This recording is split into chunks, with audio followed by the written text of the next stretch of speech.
Assalamualaikum warahmatullahi wabarakatuh. Ketemu lagi dengan saya Rikman Rudafan di Di video kali ini kita akan membahas tentang visualization, yaitu komponen-komponen di Jetchill yang berhubungan dengan user interface. Seperti biasa, sebelum kita mendownload si package visualization, terutama ini yang akan kita download adalah Canvas View dan Bootstrap View. Pastikan Anda sudah mendownload minimal adalah ini variable model ya. Karena Jetchill hanya akan bisa jalan kalau variable model sudah diimpor terlebih dahulu. Baik, di Jetchill ini kita ada ini berarti adalah grup ketiga ya dari yang sudah saya bahas. Kita akan masuk ke grup visualization. Di visualization kita akan mendownload dua buah package. Yang pertama adalah Canvas View versi 5 dan juga Bootstrap View versi 5. Kita download dulu. 2 hours later. Oke, kalau package-nya sudah Anda download dan sudah diimport, maka seharusnya di Jetchill akan ada satu folder baru ya, folder ketiga yaitu visualization, yang di dalamnya ada dua, itu Canvas View dan Bootstrap View. Nah, di dalam video kali ini kita akan mencoba mereplika apa yang sudah kita lakukan di video sebelumnya, itu membuat splash screen. Tapi splash screen ini dari scene 1 ke scene 2-nya, di scene 2-nya langsung kita bikin sebuah menu ya. Perbedaannya adalah scene splash screen yang akan kita buat ini tidak menggunakan gambar tapi menggunakan video. Jadi saya akan coba save dulu ya. Scene 1. Ini ada scene 2. Di scene 1 kita akan coba tampilkan sebuah video. Di dalam Canvas View Anda bisa melihat ada satu folder video. Di dalam sini ada tampilan beberapa splash screen. Saya akan pakai tampilan yang ini deh. Oh, ini ya, Teknomedia Lab. Nah,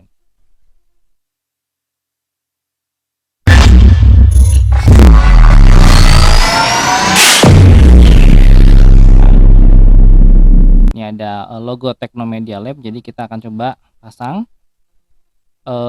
Pertama Anda klik main kamera, kemudian Anda drag si filmnya itu pas langsung ke dalam kamera, nggak boleh meleset, nggak boleh di drag ke sini, nggak boleh di drag ke sini. Ngedragnya kalau bisa pas di sini. Tapi sebetulnya boleh aja sih kalau di drag di sini, cuma nanti jatuhnya akan berubah menjadi game object baru. Jadi pastikan Anda ngedragnya pas banget di kamera. Jadi pada saat di drag dia otomatis jadi komponen di sini. Video player. Coba kita play.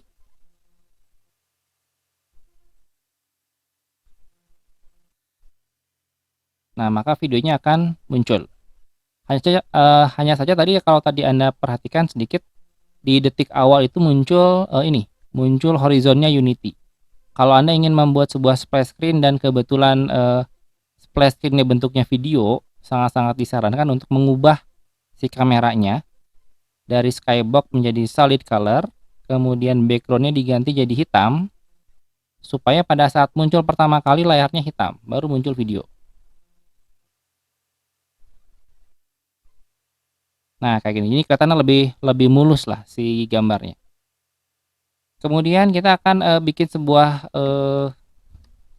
perpindahan dari satu scene ke scene yang lain. Kita menggunakan di situ adalah level controller. Level controller ininya kita hilangin. Kok nggak bisa? Level controller by click. By delay. By delay. Nah, ini wait for second-nya harap dilihat karena kita akan menggunakan film sekarang, jadi kita harus pastikan durasi wait-nya sama dengan durasi filmnya. Tadi kira-kira berapa ya? Kita anggap 10 detik lah gitu ya. 10 detik. Pindahnya ke scene 2. Kemudian pastikan Anda sudah memasukkan scene 1 dan scene 2 ke situ. ke dalam bullet setting. Kita akan coba tes lagi. Dalam waktu 10 detik setelah filmnya selesai, seharusnya dia pindah ke scene 2.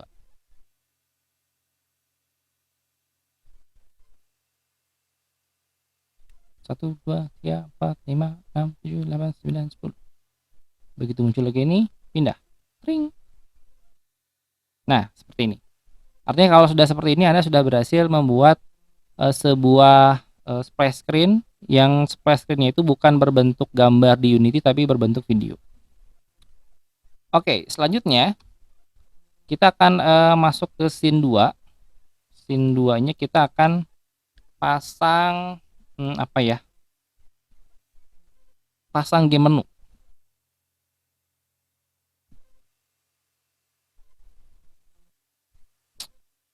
Seperti biasa, kita sesuaikan resolusinya. Kemudian ini 0,5. Ini adalah sebuah kegiatan yang harus selalu Anda lakukan setiap kali Anda membuat kanvas. Anda harus setting resolusinya dan Anda harus setting match width and height-nya supaya nanti pada saat si aplikasinya dipindahkan ke komputer dengan resolusi yang lain, si user interface Anda nggak berantakan. Dan karena ini adalah merupakan kegiatan yang terus-menerus dan berulang-ulang, saya sudah buatkan sebetulnya di dalam Canvas View. Jadi di Canvas View, di prefab, itu ada satu prefab namanya Canvas View memang. Jadi ini kalau saya drag, otomatis sudah tersetting sesuai dengan yang kita lakukan. Jadi salah satu kegunaan dari Jetil sebetulnya adalah ketika ada sebuah konfigurasi yang terus-menerus dan berulang-ulang, itu daripada dibikin berulang-ulang kan capek ya. Jadi lebih baik di set sekali, disimpan, dijadikan prefab, sehingga kemudian ketika nanti dibutuhin, prefabnya sudah ada, tinggal di drag langsung jadi gitu. Dan biasanya kalau di prefabnya Jetil itu suka ada semacam ini, semacam informasi. Ini tulisannya kan Canvas View untuk apa nih, user interface, untuk gambar, untuk button dan sebagainya. Ini sebetulnya gambar-gambar biasa, bisa Anda hilangkan kalau nggak perlu. Kita di sini akan coba pasangkan satu buah tombol. Biasanya kalau untuk apa ya? Kalau tadi kita lagi ngomongin game flow ya, game flow itu kan dari awal gamenya dimainkan, kemudian klik tombol close. Dari awal gamenya dimainkan, kemudian main, habis itu udahan. Gampangnya kan setelah dari game dimulai sampai gamenya ditutup. Nah, jadi hari ini kita akan coba membuat simulasi bagaimana kalau kita ingin membuat close button. Bagaimana membuat mekanisme agar si aplikasi ini keluar. Kita bisa tambahkan satu buah tombol. Di sini saya bisa tambah satu buah tombol pakai mana ya? Button. Nah, ada button sini. Biasanya tombolnya warnanya tulisannya X dan warnanya merah biasanya. Kemudian ini biasanya juga ada di pojok kanan atas. Jadi pastikan Anda paku ya, anchor si tombolnya di kanan atas, dipaku di sini biar dia nggak lari kemana-mana. Kemudian untuk teksnya kita ganti warna putih, ditebelin sedikit, kasih oke lah kayak gini. Jadi yang akan kita lakukan di scene 2 adalah kalau saya klik tombol X, maka dia akan keluar dari aplikasi. Tapi biasanya sebelum keluar dari aplikasi, biasanya kalau dalam berbagai game itu suka muncul dialog dulu, dialog konfirmasi. Takutnya salah pencet. Nah, kita di sini kebetulan di Jetil sudah disiapkan beberapa dialog. Sebenarnya Anda bisa buat sendiri karena ini hanya menggunakan image dan button. Tapi kalau misalkan Anda males banget pengen bikin game dialog-dialog seperti ini sudah ada. Contohnya adalah dialog confirmation. Ini kita drag langsung dari prefab sini, dari project asset, di drag langsung ke canvas view. Tidak boleh di drag ke tempat yang lain, soalnya jadinya nggak ada. Jadi kalau saya drag langsung ke scene misalnya, ini pasti nggak muncul karena dia bentuknya adalah objek kanvas. Dia harus masuk ke dalam kanvas. Nah ini salah. Wah jadinya repot. Bagusnya di drag langsung ke kanvas. Dari dialog confirmation langsung kita drag langsung ke kanvas, nggak boleh salah ngedrag. Begitu dipencet dilepas dia akan otomatis langsung menyesuaikan posisinya. Kalau dia di drag dulu ke tempat lain kemudian baru ke kanvas pasti ngaco nanti. Nah di sini ada sebuah dialog dengan yes dan no. Saya coba double. Nah gini, confirmation bla bla bla bla gitu ya. Anda bisa tambahkan, ini tinggal teks doang bisa diganti. Konfirmasi. Konfirmasi. Kemudian di sini ada teks, Anda bisa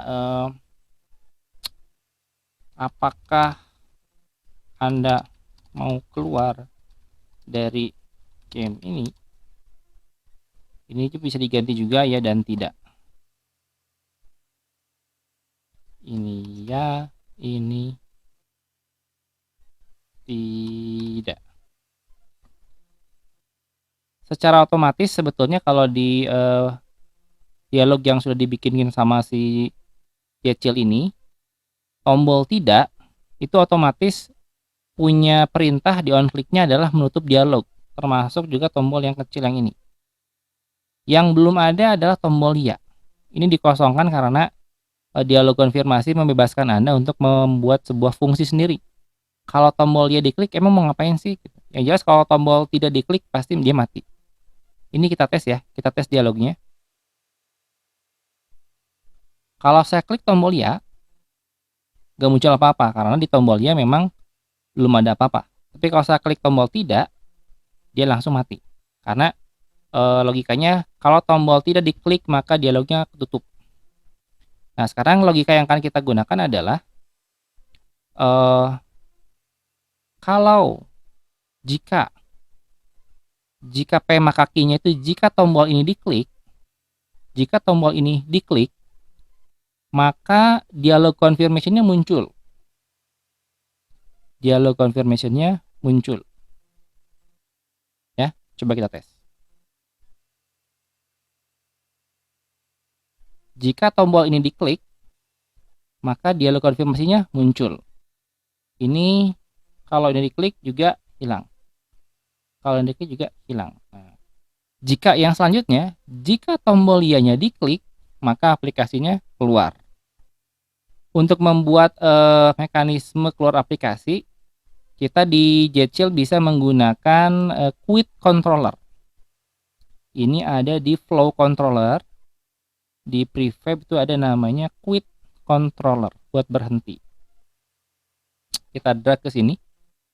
Ini juga saya juga lupa ngasih tahu ya. Jadi biasanya Jetchill itu terbagi ke dalam tiga jenis apa ya? 3 jenis kelompok. Kalau misalnya Anda menemukan Jetchill yang namanya belakangnya adalah model, variabel model itu kecenderungannya adalah warnanya merah dan fungsinya hanya untuk data saja. Tapi kalau yang menemukan belakangnya adalah controller, itu warnanya biru, kecenderungannya adalah untuk interaksi. Nah, dan kalau yang ketiga nih yang view. Kalau yang view ini kecenderungannya adalah harus ditampilkan dalam bentuk kanvas. Jadi ngedragnya kalau Anda menemukan Jetchill yang belakangnya view, canvas view, bootstrap view, atau ntar view-view yang lain, itu kecenderungannya pasti di dragnya harus ke kanvas. Sementara kalau yang model sama controller sih bebas, mau di drag langsung nggak apa-apa. Karena mereka pasti akan kita hilangkan ininya. Mesh sendernya akan kita hilangkan. Misalkan ini quit. Ini kan buat fungsinya adalah untuk mengatur aplikasi ya, mematikan aplikasi. Dan karena kita nggak butuh visualnya sebenarnya, ini kita bisa tutup. Ini berbeda dengan komponen atau game object yang sifatnya view. Itu view pasti di dragnya harus ke canvas karena harus kelihatan sama user. Nah untuk yang quit controller ini kita bisa centang sedikit. Di sini ada invoke type ya. Invoke type-nya ada 1, 2, 3, 4, 5, 6. On awake sama on start itu berarti si quit ini dipanggil pada saat aplikasi berjalan. Dan tentunya kita bukan itu ya yang ingin kita harapkan. Jadi masa aplikasi baru jalan langsung di quit kan gitu. Kemudian on delay, on interval, dan on update pun bukan yang kita harapkan, karena rasanya belum ada game yang dalam waktu 10 detik dia mati sendiri gitu. Itu kayaknya nggak mungkin juga. Atau ini on interval dalam setiap 1 detik gamenya mati, nggak mungkin juga. Atau dalam setiap frame gamenya mati, nggak mungkin juga gitu. Ini kayaknya jarang-jarang ada kasus begini. Yang mungkin terjadi adalah on event. Game ini mati kalau diapain. Nah, jadi kita akan pilih yang ini. Si aplikasi ini akan mati kalau, tadi kalau kita lihat si dialognya adalah, jika P maka Q, jika tombol ya diklik maka aplikasinya mati. Nah, jadi aplikasi ini hanya akan mati kalau si tombol Y-nya diklik. Jadi si tombol Y inilah adalah trigger dari si quit. Quit control itu baru dipanggil di sini. Si quit controller yang kita set dia invoke-nya adalah on event, itu akan dipanggil oleh si tombol hijau. Jadi kita klik tombol yang hijau, kemudian kita klik plus, kemudian quit control-nya kita masukin. Kemudian ada quit control lagi, pilih. Di sini ada dua fungsi yang sama ya. Ada invoke dan execute, ini dua-duanya sama persis. Di beberapa codingan di komunitas lain gitu, saya lihat teman-teman lebih suka menggunakan kata execute. Nah, tapi buat saya pribadi, saya lebih suka menggunakan kata invoke. Jadi daripada bingung, saya buat dua-duanya, dan dua buah fungsi ini sebenarnya sama. Kita pakai yang invoke. Nah, jadi ini harapannya setelah Anda melakukan setting seperti ini, kalau tombol Y-nya diklik, maka si quit controller yang tadi adalah di set sebagai on event, dia akan langsung mematikan aplikasi. Ini akan kita coba tes. Jadi flow-nya ya, kita lihat flow-nya sekarang. Kalau saya klik tombol X, akan muncul dialog. Kalau saya klik tombol tidak, dialognya hilang. Kalau saya klik tombol iya, aplikasinya mati. Flow-nya seperti itu, kita akan coba tes. Kalau X-nya diklik, dialognya muncul. Kalau saya klik tidak, dialognya mati lagi. Kalau saya klik iya, maka aplikasinya mati. Nah, jika Anda sudah berhasil membuat seperti ini, tandanya Anda sudah berhasil membuat flow dari sebuah aplikasi yang Anda buat ya, dari awal itu dari saat splash screen sampai dia quit kembali. Kita akan coba tes sekarang dari mulai scene 1. Ini akan saya save dulu. Kemudian kita buka scene 1. Ini kita akan cek flow-nya dari awal sampai akhir. Ini flow yang pertama. Di scene yang pertama, Anda menampilkan splash screen dalam bentuk video. Kemudian dalam beberapa detik dia akan pindah ke scene kedua. Di sini mungkin Anda boleh tambahin game menu lah, atau about dan sebagainya. Kemudian endingnya, Anda klik tombol close, ada dialog, pas diklik, selesai. Sampai tahap ini game flow Anda sudah selesai. Kira-kira itu yang dapat saya sampaikan hari ini. Terima kasih banyak atas perhatian Anda. Sampai ketemu dalam video selanjutnya. Assalamualaikum warahmatullahi wabarakatuh.